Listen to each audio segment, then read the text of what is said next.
భద్రాచలాన్ని మింగేయటానికి ప్రమాదపు హెచ్చరికలు వస్తున్నా అక్కడున్నటువంటి ప్రజలు బిక్కుబిక్కుమంటూ ఎప్పుడూ నిరంతరంగా కొనసాగుతూనే ఉంటారు. ప్రతి సంవత్సరం వచ్చే గోదావరి వరదలకు భయభ్రాంతులకి గురి అవుతూ ఉంటారు.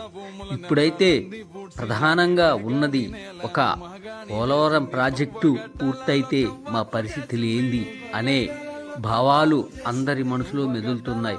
చిరు వ్యాపారులు, అక్కడ ఉన్నటువంటి కుటుంబాలు ఎంతో కాలంగా శ్రీరాముడు అయినటువంటి భద్రాచలం రామగిరి ఏమవుతుంది అనే విషయాలు ఎన్నో భయభ్రాంతులకి గురవుతున్నారు అక్కడ ఉన్నటువంటి ప్రజలు.